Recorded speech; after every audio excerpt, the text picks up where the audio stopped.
Don't leave the TV on. Turn off the lights in either the living room or your room. Got it, got it. I'll save energy properly. I left the house to go shopping far away. Whether we are leaving or at home, our family works together to save energy by making sure we don't forget to turn off the lights or adjust the air conditioner settings. Today, as usual, I went out with the family reminding each other to be careful. However, when I came back a few hours later, our precious home had completely changed. If you love saving so much, let me save energy for you. The sinister sound was her laugh. Sneaking into our home, she turned off the circuit breaker, causing a major incident. The reason she did such a thing was, my name is Luna. I'm 29 years old and married to Ollie, who is my age. After our marriage, we moved in with his family. His mother had already passed away, and his father, who had a chronic respiratory condition, was living alone. My husband, worried about his father's health, persuaded me to move in while I continued working. His unmarried sister was also living there, but I couldn't get along with her. His father, who was gentle and kind like my husband, was the opposite of his sister, who had a volatile temperament. I, being straightforward, often clashed with her, and as her elder, barely managed to keep her in check. If it weren't for her, our lives would be peaceful. However, within 6 months, his father's condition worsened. He needed an oxygen inhalation device to stay at home. Both my sister-in-law and I worked, so we couldn't help his father during the day if anything happened. While it was necessary to find a safe environment like a care facility, his father refused to leave the house filled with memories of his late wife. After discussing with my husband, we concluded that forcing him out of his home would be detrimental to his health. So we decided to hire a helper, but this led to another problem. My sister-in-law didn't like having strangers in the house and started harassing the helpers. She would secretly insult and annoy them, claiming, if they can't provide proper care, we can't trust them with father, and kept complaining to the agency. Many helpers quit, and when we figured out the cause, it was too late. The agency told us, we can't send anyone new, essentially giving up on us. What should we do? We've been rejected by this company too. We're probably blacklisted. Damn, it's because of her. Known as a troublemaking household, we couldn't rely on helpers anymore. We sighed and had to think of other solutions. My sister-in-law, naturally selfish and isolated from the family, was frequently admonished by my husband, which led to fierce sibling arguments. He eventually told her, move out and be independent. But being scolded only made her more hostile towards me, the less resistant target. You're the one who got married into this family, so you should take care of him. My brother can't quit his job, but you can. Hearing this, my husband would argue again.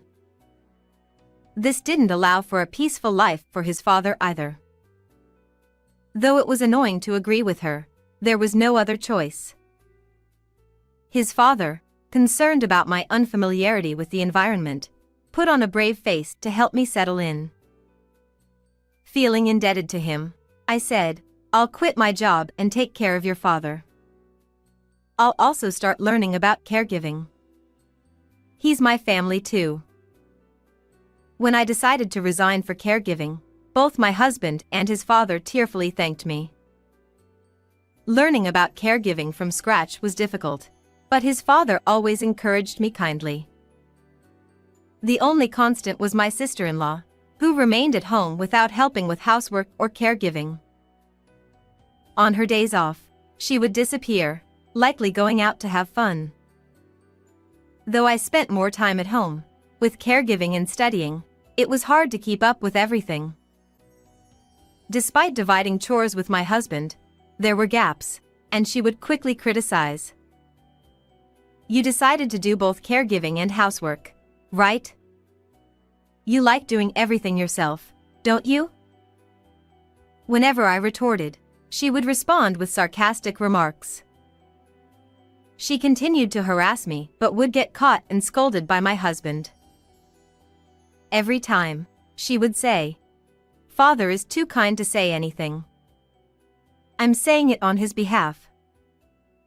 Naturally, there was no improvement, and dealing with her constant interruptions was increasingly stressful. I felt immense respect for the helpers who managed to care for his father while enduring her behavior. Both his father and my husband were fed up with her persistent attitude. One day, while secretly discussing with my husband how to encourage her independence, she announced, "I've got a fiancé, so I'm moving out. Bye, Father. I'll visit sometimes." She left suddenly, and while we were taken aback, the house became much more peaceful without her chaotic presence. Though there were discussions about moving his father to a care facility due to his age and condition, I had become more adept at caregiving, so we decided to continue home care.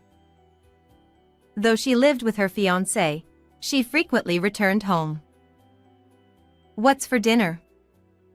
It'll just go to waste, so pack it for me. I'll take it home."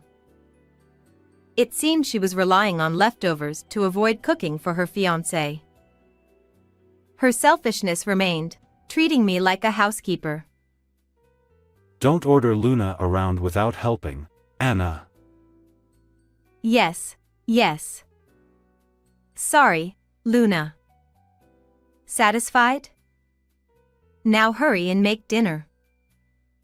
She ignored his mild reprimand, brushing it off. Honestly, cooking the same amount as before wasn't the problem.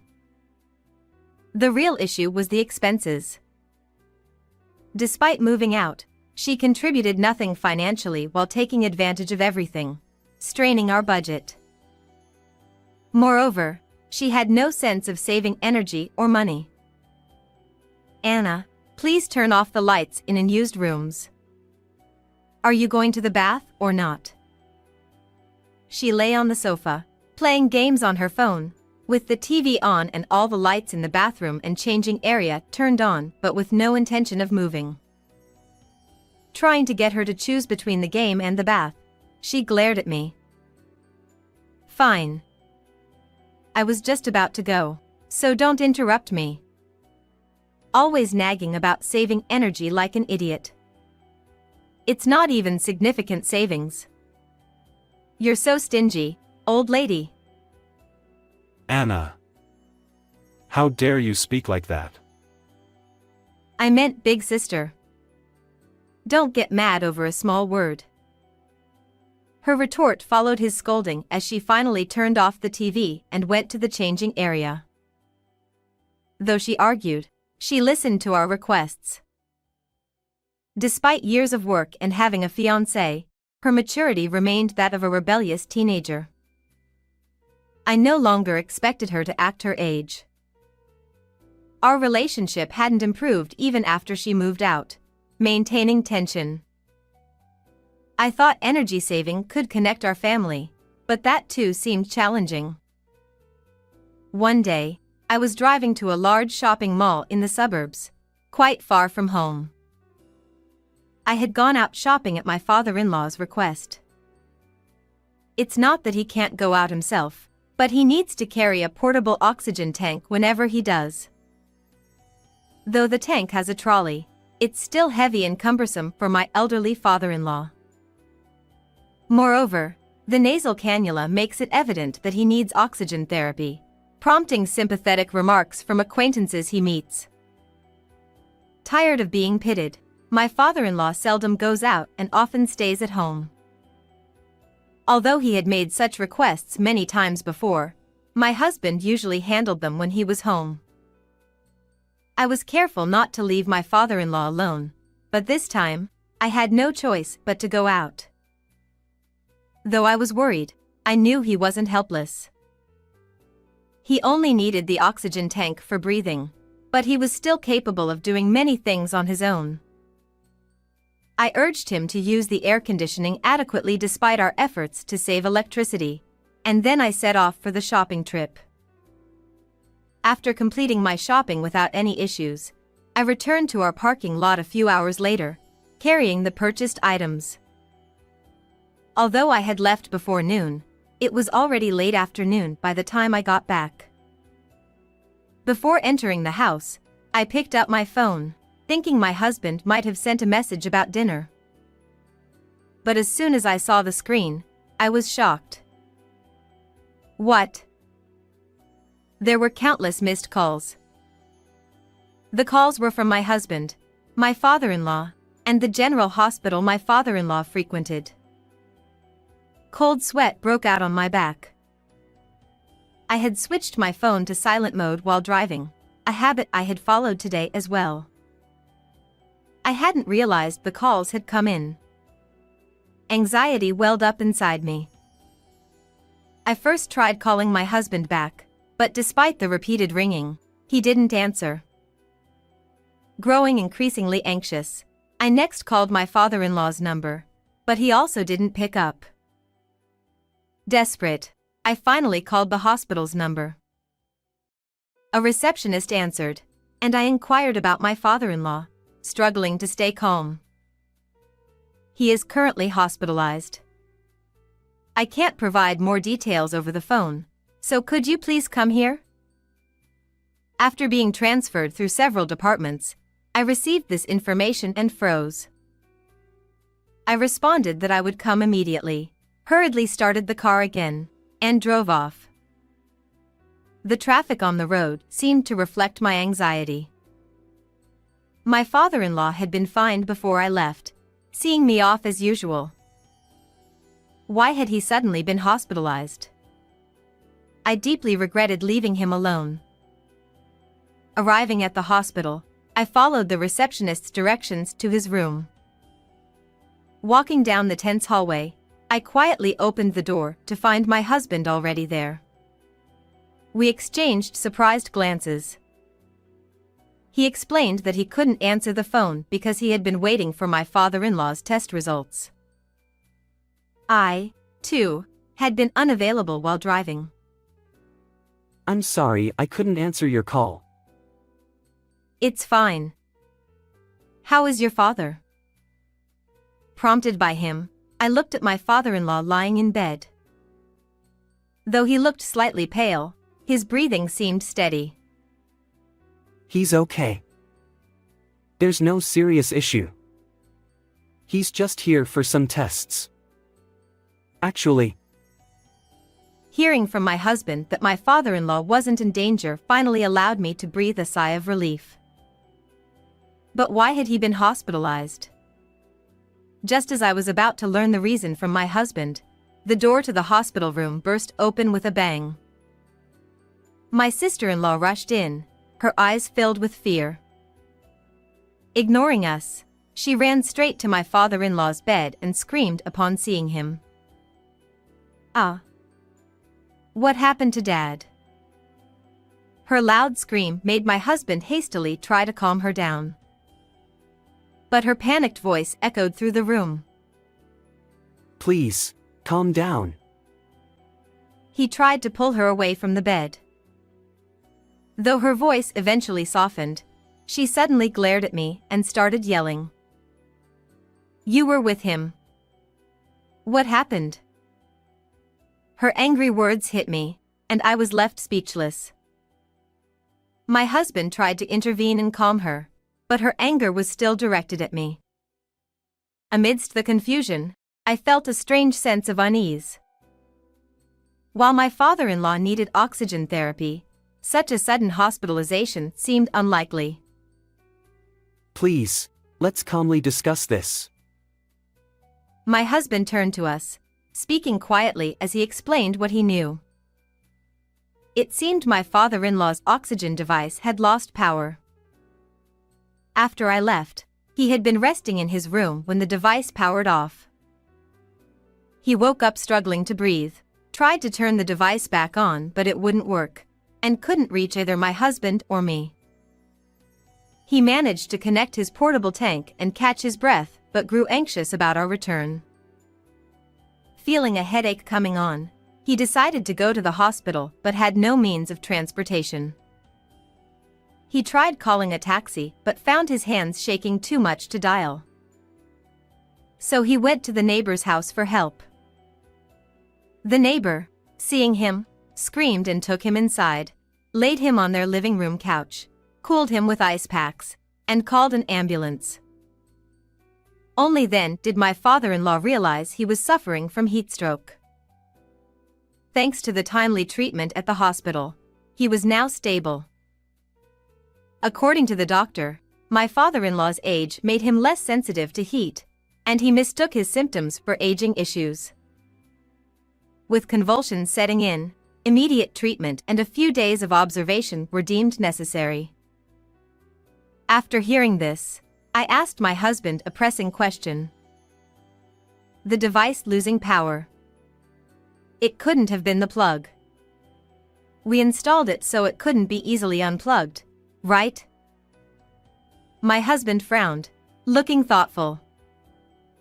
My sister-in-law remained silent, but her face was visibly pale. You're right. It shouldn't have unplugged on its own. I checked when I went home to pack for the hospital. The plug was still in. What? Then why? His words only deepened my confusion. He had gone home to prepare the hospital bag and checked the device, finding the power off but the plug still in. He now looked at my sister-in-law with a stern expression. Her face, as pale as a ghost, suggested she was hiding something. Before I could comprehend why my husband seemed so angry, he raised his voice at her. You turned off the breaker, didn't you? Say something. His voice echoed through the room, making her jump and start trembling. She opened her mouth to speak but seemed unable to form words. Then my husband pulled something from his pocket. The hospital had called us multiple times, but my husband had been the first to answer. When he went home to pack, he immediately noticed something wrong. The house was unusually hot, and none of the electrical appliances were working. Checking the breaker, he found it switched off. Puzzled, he recalled our home security cameras. We had installed several cameras years ago after a break-in, and they had remained for our safety. Despite our efforts to save electricity, these were deemed necessary. I found this on the cameras. I transferred it to my phone to show you both. My husband showed us the footage on his smartphone. First, what appeared was the familiar entrance to our home. A few minutes after I had left, my sister-in-law showed up.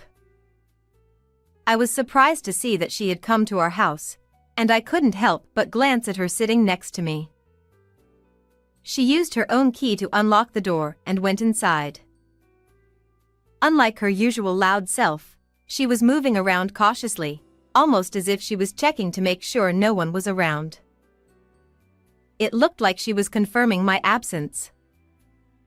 My husband operated the smartphone, switching to the camera inside the entrance. The location of our breaker is near the ceiling of the shoe cabinet. My sister-in-law climbed onto the chair we used to put on shoes and opened the breaker cover. What is she doing? Even though I knew what was going to happen, I couldn't help but scream. The camera, which has an audio recording function triggered by sound, captured not only the rustling noises but also her horrifying mutterings. This is the breaker, right? If the fridge stops, that savings freak will calm down a bit, right? Her malicious laughter echoed in the silent hospital room. Here you go, enjoy your favorite energy saving. After that, the video ended because the breaker was tripped. We were left speechless and stood there in shock. When the breaker is tripped, the power supply to the entire house stops. For the few hours until my husband noticed, as she had planned, the contents of the refrigerator would have turned into a disaster. From her panic when she rushed into the hospital room, she clearly hadn't understood the gravity of her actions, but this was far too malicious to be considered just a punishment for me. However, she reacted in an unexpected way. Because you're always nagging about saving energy. Tears welling up, she started raising her voice to justify herself. I didn't know father was home. I thought he had gone out with you. It's your fault for leaving him alone. She kept repeating that she didn't expect this to happen. Her tearful plea for self-preservation was in stark contrast to the fiery anger burning within me. How could you sneak in and cut the power like a thief? We're lucky he survived, but what if something had happened to your father? I couldn't help but lash out at her, but she raised her voice even louder to blame me. It's your fault. It's all your fault that father ended up like this. Her accusations pierced my heart. True, I shouldn't have left him alone. Wasn't it my mistake to leave him behind, saying it would be a burden to take him out? In the tense hospital room, suddenly, the atmosphere was shattered. Be quiet. The father-in-law, who should have been asleep, shouted at her. He couldn't speak very loudly due to his illness. Given his usually calm demeanor, we were all taken aback. Our gazes all turned to my sister-in-law. Do you understand what you've done? You caused trouble for everyone, and nearly killed your own father. Luna is not to blame. His eyes were filled with anger and disappointment. His voice was much harsher than his usual gentle tone. The commotion caused by my sister-in-law's screaming had fully awakened him, and he had heard the entire conversation, including the surveillance camera incident. If you keep this up, get out. And don't ever come back. His sharp reprimand left my sister-in-law pale and frozen, but soon she started to cry loudly. It was incredibly annoying. She was apologizing to her father, but he responded, You're a nuisance. Get out. With that, my husband escorted her out of the hospital room. A few days later, my father-in-law was discharged. When my husband and I went to pick him up, he greeted us with a relieved smile, his health having improved. But upon returning home, my sister-in-law was waiting in front of the entrance. Since that incident, she hadn't shown herself to us. We had expected her to apologize, but the words that came out of her mouth were the same as before. It's your fault. Everything that happened to my father is because of you. Both my father-in-law and husband looked exasperated. Seeing her once again trying to blame me, my father-in-law stepped forward. You should be grateful we didn't call the police. What you did is unforgivable. His cold voice left her speechless. But he didn't stop there. He was utterly disgusted with her. You're disowned. It's unbelievable that you still don't understand the seriousness of this situation. As I said at the hospital, don't ever come to our house again. With a stern tone, he dismissed her and entered the house. She stood there in shock, unable to move, probably never expecting to be disowned by her own father. My husband and I believed his anger was justified, and we decided to continue supporting him. We left her standing there and went back inside.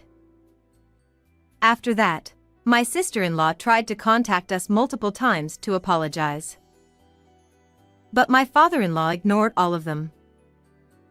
He had no sympathy for her after all the trouble she had caused. neither did we. My father-in-law refused to support her financially for her wedding or honeymoon and declared he wouldn't attend the wedding. Incidentally, I was once ambushed by her outside our house. She pleaded with me tearfully to persuade my father-in-law, but I had already decided not to forgive her. I listened to her entire apology and then left. Eventually, her fiancé found out about everything.